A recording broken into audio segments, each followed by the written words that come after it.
Hi friends, சிலம்பரசனோட 50வது படமான STR 50 படத்தோட announcement வந்திருக்கு. கமல் அவர்களோட தயாரிப்பில் எஸ்டிஆர் 48 வர வேண்டிய இந்த படம் பட்ஜெட் இஷ்யூஸ்னால கொஞ்சம் தள்ளி இப்போ எஸ்டிஆர் 50 ஆயிருக்கு. அண்ட் இந்த படத்துக்கு மியூசிக் பண்ண போறது யுவன் சங்கர் ராஜா அப்படின்ற மாதிரி அனௌன்ஸ் பண்ணியிருக்காங்க.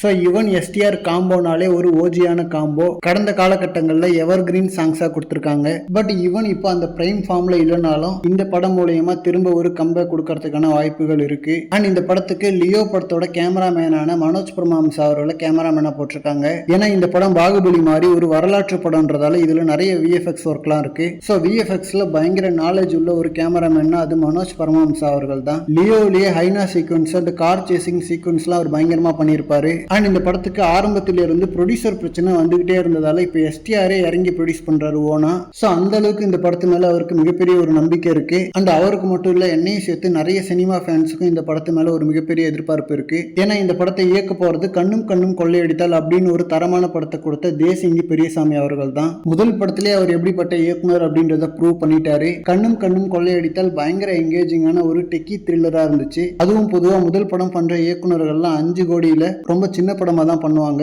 பட் இவர் முதல் படமே 10 கோடியில தைரியமா துல்கரை வச்சு பண்ணிருப்பாரு. அந்த படம் சக்சஸும் ஆச்சு.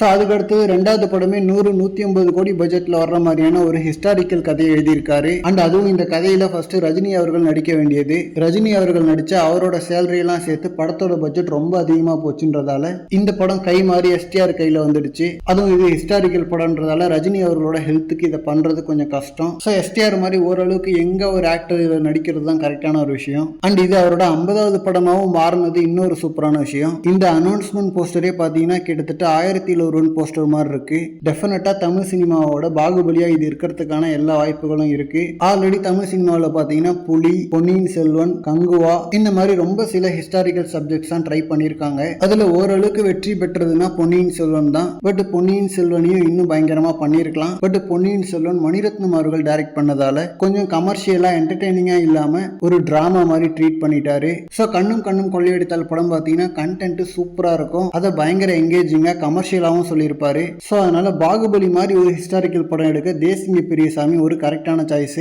அண்ட் இன்னைக்கு எஸ்டிஆர் அவர்களோட பிறந்தநாள் அதுமா இந்த படத்தோட அனௌன்ஸ்மெண்ட் வந்திருக்கு. ஆக்சுவலா இந்த படத்தோட அனௌன்ஸ்மெண்ட் மட்டும் இல்ல, மொத்தமா 3 எஸ்டிஆர் படத்தோட அனௌன்ஸ்மெண்ட் வந்திருக்கு. ஒன்னு பாத்தீங்கன்னா இந்த எஸ்டிஆர் 50, தென் எஸ்டிஆர் 49 பாத்தீங்கன்னா பார்க்கிங் படத்தோட டைரக்டர் பண்றாரு. அந்த படத்தோட அனௌன்ஸ்மெண்ட் போஸ்டர்ல பாத்தீங்கன்னா எஸ்டிஆர் கையில புக் இருக்கு, அதுல கத்தி இருக்கு. சோ ஒரு காலேஜ் பேஸ்டு கேங்ஸ்டர் படம் மாதிரி தெரியுது. தி மோஸ்ட் வாண்டட் ஸ்டூடெண்ட் அப்படின்ற மாதிரி கேப்ஷனும் போட்டிருக்காங்க. தென் 3வதா வர இருக்கிற அனௌன்ஸ்மெண்ட் பாத்தீங்கன்னா டிராகன் மற்றும் ஓமை கடவுளை படத்தை இயக்கி இருக்கிற அஸ்வத் மாரிமுத்து அவர்களோட டைரக்ஷன்ல ஒரு படம் பண்றாரு. அதுவா தான் இருக்கும்னு நினைக்கிறேன். ஸோ 2024 எந்த எஸ்டிஆர் படமும் வராம ஒரு வருஷம் கேப் விட்டுட்டு இப்போ 3 சூப்பரான படங்களோட அனௌன்ஸ்மெண்டோட வந்திருக்காரு. ஸோ எல்லாமே வெற்றி படங்களா அமையட்டும். அண்ட் எஸ்டிஆர் அவர்களுக்கு பிறந்த நாள் வாழ்த்துக்கள். ஓகே ஃப்ரெண்ட்ஸ், இந்த 3 படங்கள்ல நீங்க பயங்கரமா எதிர்பார்க்கிற படம் எதுன்னு சொல்லிட்டு கமெண்ட்ல சொல்லுங்க. நான் பயங்கரமா எக்ஸ்பெக்ட் பண்றது எஸ்டிஆர் 50 தான். ஓகே, இந்த மாதிரி கோலிவுட் பத்தின ஹாட்டான அப்டேட்ஸ்க்கு நம்ம மணி மூவி பஸ் சேனலை சப்ஸ்கிரைப் பண்ணுங்க. தேங்க்யூ.